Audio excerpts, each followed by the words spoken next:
नमस्कार मित्रांनो, सुस्वागतम. लक्ष्मीच्या पावलांनी या मालिकेच्या आजच्या भागामध्ये सर्वांसमोर अद्वैत हा कलाला म्हणत असतो की या अशा लोकांच्या नादी लागायची मला काही गरज नाही. तर कला म्हणत असते की जा जा, मला सुद्धा तुझ्या नादी लागायची काही गरज वाटत नाही.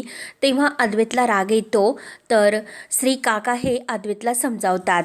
तेव्हा काका अद्वैतला हाताला धरून देवी आई जवळ घेऊन येतात. सर्वजण मनोभावाने पुन्हा देवी आईला नमस्कार करतात. त्यानंतर कलाही आपल्या भांगात जे काही कुंकू लागलेले असते त्याला हात लावून त्याकडेच बघत असते. त्यानंतर इकडे संगीताच्या मैत्रिणी ह्या संगीताच्या घरी असतात. तर संगीता त्यांना सांगत असते, तू काय म्हटलीस की ते चांदेकराच्या लेकावर माझ्या पोरीने काही जादूटोणा केला की काय? त्याची काही गरज सुद्धा नाही, कारण तो चांदेकरांचा मुलगा अद्वैत स्वतः माझ्या नैनीच्या प्रेमात बुडालाय. तेव्हा त्यातील एक मैत्रीण म्हणते की चल तू काही पण बोलते. तर संगीता म्हणते की तुझा विश्वास नाही ना, म्हणून आपल्या मोबाईलमधील अद्वैत आणि नैनाचा रूममधील तो फोटो दाखवते. तर त्या बायका फोटो बघतात आणि त्यातील एक बाई म्हणते की बाई काल तुम्ही चांदेकरांच्या घरी पूजेसाठी गेलात होतात की आणखीन काही करण्यासाठी?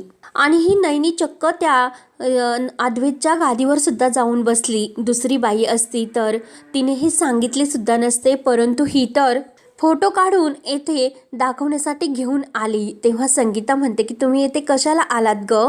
वग्नामध्ये तेल ओतून ती आग भडकवण्यासाठीत का? आणि येथून चालत्या व्हा, तुम्हाला त्या चांदेकरांच्या घरात सुद्धा कोणी ठेरून देणार नाही. तेवढ्यात दिनकर येतो आणि संगीताला म्हणतो की काय ओरडतेस, पार खालच्या आळीपर्यंत तुझा आवाज येतो. संगीता म्हणते की हो, मी जोरातच बोलणार. आणि त्या बायकांसमोर दिनकरला म्हणते की माझं नैनीचं लग्न मी त्या चांदेकरांच्या घरात करते की नाही हे तुम्ही बघतच राहा.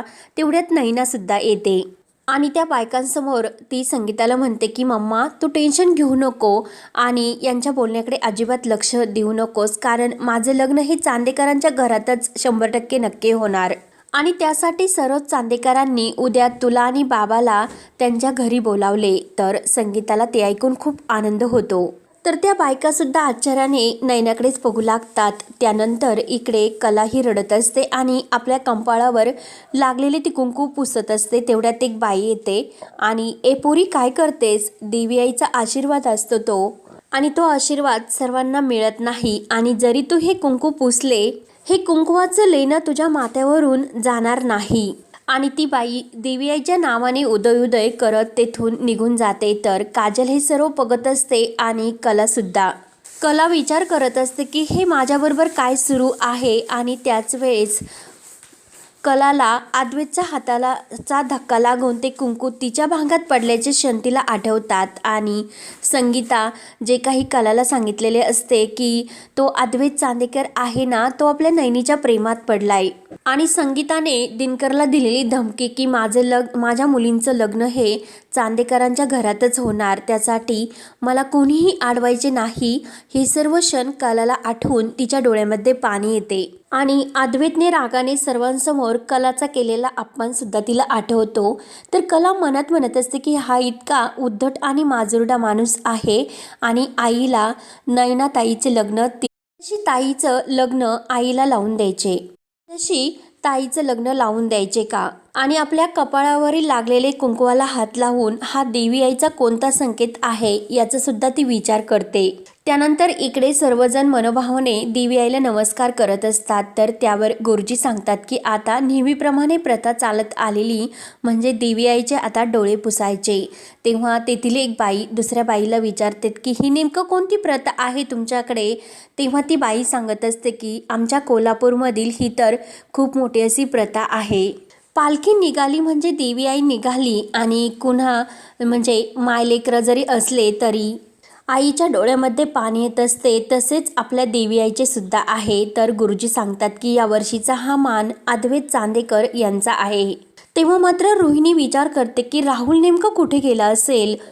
तर अद्वैत प्रेमाने देवी आईचे डोळे पुसतो. तर समोर कलाच्या सुद्धा डोळ्यात पाणी आलेले असते आणि ती सुद्धा खटकनी आपले डोळे पुसते. तर आबा देवी आईला म्हणत असतात की ह्या वर्षीच्या उत्सवात आमच्याकडून काही चूक झाली असेल तर देवी आई आम्हाला मोठ्या मनाने माफ कर. म्हणून सर्वजण मनोभावाने देवी आईला नमस्कार करतात. तेवढ्यात काजल ही कलाजवळ धावत येते आणि ताई बरे झाले तू अद्वैत चांदेकरला चांगला धडा शिकवला. तेव्हा कला म्हणत असते की गुंड्या तुम्हाला एक मदत कर की हे जे काही कुंकू आहे ते पुसण्यासाठी. काजल ही कुंकू पुसायला लागते परंतु कुंकू काही पुसत नसते. तर काजल म्हणते की मी पाणी घेऊन येते. कला म्हणते की थांब, नाही नको, आपण आत्ता यावेळी घरी जाऊयात. आणि त्या दोघी घरी यायला निघतात. त्यानंतर इकडे नैना ही त्या बायकांसमोर संगीताला म्हणत असते की तू आता काही काळजी करू नको, तू आता चांदेकरांची येईन होणार. तेव्हा संगीता मात्र खुश होते. तर त्या बायका म्हणत असतात की श्रीमंत लोकांना फक्त सुंदर असून उपयोग नाही, त्यांना तोलामोलाचे घरसुद्धा असावे लागते. आणि त्या चांदेकराला माहिती आहे का तुझ्या बहिणीचे एक छोटेसे भांडार दुकानसुद्धा आहे आणि हे श्रीमंत पोरं आपल्या ह्या पोरींना तालावर फिरवतात आणि आपल्यासारख्या श्रीमंत मुलीबरोबर लग्न करून मोकळेसुद्धा होतात.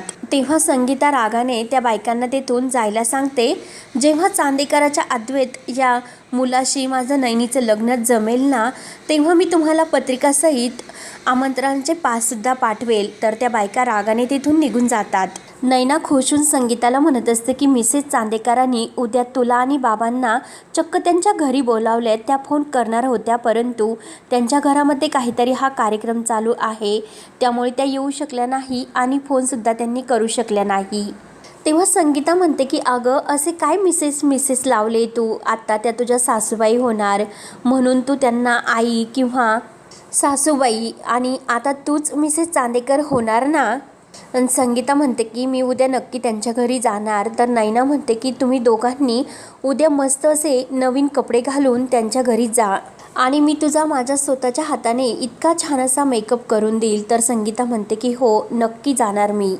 त्यानंतर इकडे अद्वैतची काकू ही आबांना काही पेढ्याचा प्रसाद देत असते, कारण देवी आईच्या उत्सवात इतक्या मोठ्या अडचणी आल्या आणि त्या पारसुद्धा पडल्या. आणि तर आबा म्हणतात की आणखीन काय. तेव्हा काकू सांगत असते की ह्या उत्सवामध्ये आपल्या अद्वैतला त्याच्या मनाजोगतं कोणीतरी हे आवडलेसुद्धा. तेव्हा ते ऐकून आबा खुश होतात आणि हे 2 पेढे काय देते, अख्खा बॉक्सच दे. तेव्हा सरोज म्हणते की आबा नाही, 2 दिवसापासून तुम्ही जास्तच गोड खाता, परंतु तुम्हाला वाटत असेल की आमचे तुमच्याकडे लक्ष नाही, परंतु असे काही जास्त खायचे नाही. आबा म्हणतात की अगं गोड बातमी आहे त्यामुळे गोड हे खायलाच हवे. तर सरोज म्हणते की नाही, मी डॉक्टरांना फोन करून बोलावेल. तेवढ्यात अद्वैत येतो आणि तुमचे काय चालले असे विचारतो. आबा सांगतात की तुझी आई मला गोड खाऊन देत नाही. तेव्हा अद्वैत आईला समजावायला लागतो. तेवढ्यात त्याला जोराचा असा ठसका लागतो. तर सोहम हा अद्वैतला बाजूला घेऊन जातो, कारण अद्वैतला अस्थमेचा त्रास असतो. तेव्हा सरोज म्हणते की अद्वैत तू अस्थमेचा पंप घेण्यासाठी विसरलास ना. तेव्हा सोहम गोळी आणण्यासाठी जातो. तेव्हा काकू म्हणते की त्या विसर्जनाच्या वेळेस तिथे आग लागली होती, त्या धुराचा त्रास झाला असणार. त्यानंतर इकडे संगीता दिनकरला म्हणत असते की तुम्ही सुद्धा जाण्याची तयारी करा. तर दिनकर म्हणतो संगीता तुला जायचे असेल तर तू जाऊ शकते, पण मी काही येणार नाही. माझी त्या श्रीमंताच्या घरात जाण्याची लायकीसुद्धा नाही, मी असा मिसळीतील भांड्यासारखा आहे. तेव्हा नैना म्हणते बाबा हे काय बोलतात तुम्ही. तेव्हा दिनकर म्हणतो की हो मी असाच आहे मळकट, मग मी त्या घरामध्ये कसा जाणार ग. तेव्हा संगीता म्हणते की अहो तसे नाही. दिनकर म्हणतो माझ्याकडे नीट बघ, आणि त्यांच्या घरामध्ये जर गेलो परिस्थितीमुळे माझा त्या घरामध्ये जर अपमान झाला तर ते मी नाही सहन करू शकत. तेव्हा संगीता म्हणते की एकदा की आपल्या नैनीचं चांदेकरांच्या घरी लग्न झाले तर आपली ही गरिबीसुद्धा निघून जाईल. तेव्हा दिनकर म्हणतो की तू काही पण म्हण, परंतु मला हे पटत नाही. तेवढ्यात कला ही नाराज होऊन दारामध्ये येते. कलाच्या कपाळाला लागलेले कुंकू बघून संगीता आणि दिनकर विचारू लागतात की तुझ्या कपाळामध्ये हे कुंकू लागलेच कसे. तर नैना म्हणते की जाऊन दे हे सर्व, आता ते महत्त्वाचे नाही, आता यावेळी माझे लग्न महत्त्वाचे आहे आणि उद्या माझ्या लग्नाची बोलणी करण्यासाठी तुम्हाला चांदेकरांच्या घरी जायचे हे मात्र तुम्ही विसरू नका. तर कलाला हे ऐकून धक्का बसतो. कला नैनाला विचारते की काय म्हटलीस तू, आणि आई ही काय म्हणतेस, काल तर हे दोघे पहिल्यांदा भेटले आणि ह्या गोष्टी इतक्या पुढे कशा गेल्या तेव्हा दिनकर म्हणतो की कला हे सर्व राहून दे, तुझ्या डोळ्यामध्ये सुद्धा पाणी का आहे ते सांग अगोदर. तेव्हा कला विचार करते की येथे तर नैनाताईच्या लग्नाच्या गोष्टी आल्या, मग जे घडले आत्ता सांगितले तर आईचे काय होणार, म्हणून कला विचारात पडते. त्यानंतर इकडे अद्वैत सर्वांना म्हणत असतो की काही नाही, फक्त मला थोडासा खोकला आला होता.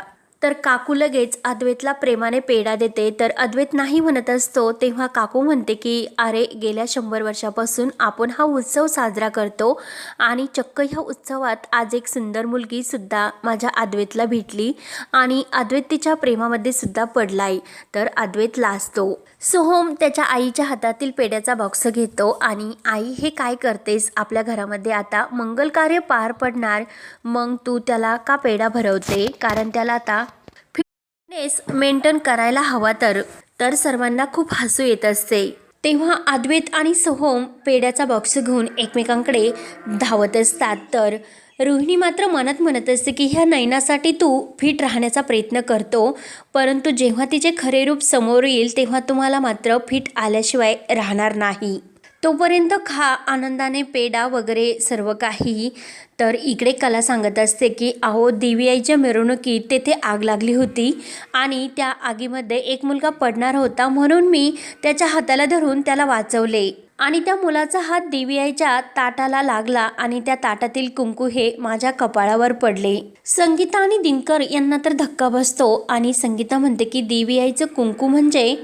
तर कला सांगू लागते की हो मी त्या मुलाला वाचवले, परंतु तो माझ्यावरच ओरडण्यासाठी लागला, कारण त्याला वाचवण्यासाठी मी काहीतरी कांगावा वगैरे करते की काय असे त्याला वाटत होते.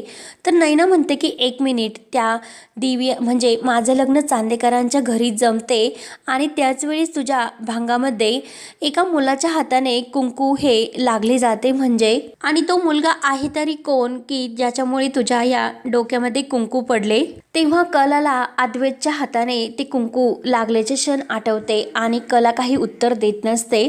तर हा भाग येथे संपतो. सरोज टेन्शनमध्ये असते. काकू विचारते की काय झाले, कसला विचार करतात. तेव्हा सरोज म्हणत असते की आपण पूर्ण बोलणं करण्याअगोदर एकदा नैनाच्या फॅमिलीला भेटून पूर्ण निर्णय घेऊयात. तर इकडे कला ही संगीताला म्हणत असते.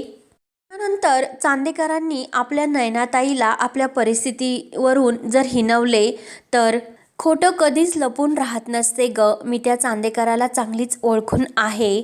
तेव्हा इकडे संगीता दिनकरला ठणकावून सांगत असते की प्रत्येक गोष्टीसाठी पैसा असतो आणि तो पैसा चांदेकरांकडे आहे, त्यामुळे मी माझ्या मुलींचं लग्न ही चांदेकरांच्या घरातच लावून देणार. आणि हे सर्व ठणकावून सांगताना संगीताला अचानक त्रास होतो. सर्वजण खूप घाबरतात आणि संगीताला सावरतात.